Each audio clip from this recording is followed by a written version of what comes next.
आतंकवादी गतिविधि करता है। हमारी जिम्मेदारी है, सरकारों की जिम्मेदारी है, जो लोग हैं सेना में, हमारे पार्लियामेंट्री फोर्सेज में जो कश्मीर में हैं और जो हमारे बॉर्डर्स पे हैं, उनकी जिम्मेदारी है कि वो हर तरह के उससे मुकाबला करें उनका और उनके नापाक इरादों को असफल बनाए। आप कांग्रेस की बात कर रहे थे, बीजेपी के नेता, हम लोगों ने तो इतिहास रचा है कि 1 लाख पाकिस्तानी फौज को सरेंडर कराया है। दुनिया में इतना बड़ा सरेंडर कभी नहीं हुआ है। वो देश 2 टुकड़े हो गया। ये ठीक है कि उनकी आपस में उनका कंट्रडिक्शन था, लेकिन भारत ने कहीं न कहीं जनतंत्र में बांग्लादेश के एक महत्वपूर्ण भूमिका निभाई है और पाकिस्तान ने आंख दिखाई तो हम लोगों ने 1 लाख फौजों को सरेंडर करा लिया है।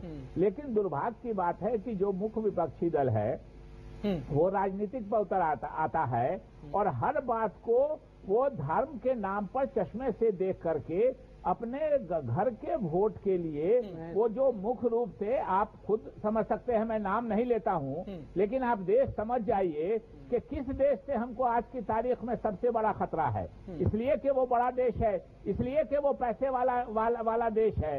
हम उसकी तरफ से नजरें बचा करके मुख्य विपक्षी दल और ऐसे मामलों पर ज्यादा जोर देते हैं जहां सांप्रदायिक भावनाएं ज्यादा फैलेंगी। मैं आना चाहूंगा तो ये अपनी राजनीति के लिए शकील साहब, मैं इसमें बोलना चाहूंगा, ये बहुत महत्वपूर्ण विषय है। आप बोलेंगे डॉक्टर संबित, आप बोलेंगे। इसलिए शकील साहब 2 मुख्य विषय। शकील साहब आप सुनिए, को भी चाहिए डॉक्टर संबित, नेशनल इंटरेस्ट की वजह कर कहीं राजनीतिक कहीं सांप्रदायिक मामला नहीं होना चाहिए। मैं एक घटना आपको बताता हूँ। इलियास कश्मीरी मारा गया, वो आतंकवादी था।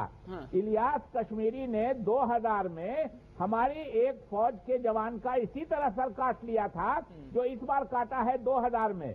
और आप याद कीजिए कि कहीं आपने मीडिया में उसकी चर्चा सुनी, कहीं बीजेपी के नेताओं को, चूंकि उस समय एनडीए का शासन था, बीजेपी का शासन था, ये सारा ये अखबारों में बात आई, लेकिन कहीं जो एक हंगामा मचने की बात होती है।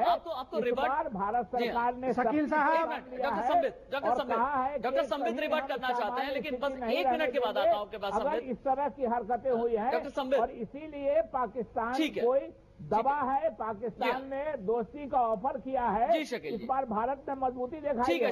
लेकिन जब एनडीए का शासन था तो इलियास कश्मीरी ने इसी तरह हमारे एक फौजी का सर काट लिया था। मैंने कहीं डिफेंस मिनिस्टर का नहीं सुना, मैंने कहीं विपक्ष के जो आज के विपक्ष हैं उनकी कहीं चर्चा नहीं सुनी। मैं क्विक रिवर्ट चाहूंगा डॉक्टर संबित आपसे। बिल्कुल। लेकिन उसके बाद फिर मुझे, क्योंकि विजेंद्र जी के पास भी जाना है, आप जल्दी से रिवर्ट करें। शकील साहब, मुझे बड़ा दुख हो रहा है कि आप भी वही भाषा बोल रहे हैं जो आपका एक अपरिपक्व नेता राहुल गांधी बोलते हैं। कुछ दिन पहले रामलीला मैदान में राहुल गांधी ने कहा था कि हम धन्य हैं, कांग्रेस धन्य है जो उसने एनडीए का साथ दिया था कारगिल युद्ध में। आप भी वैसा ही विषय बता रहे हैं कि देखो कांग्रेस ने इतने युद्ध जीते।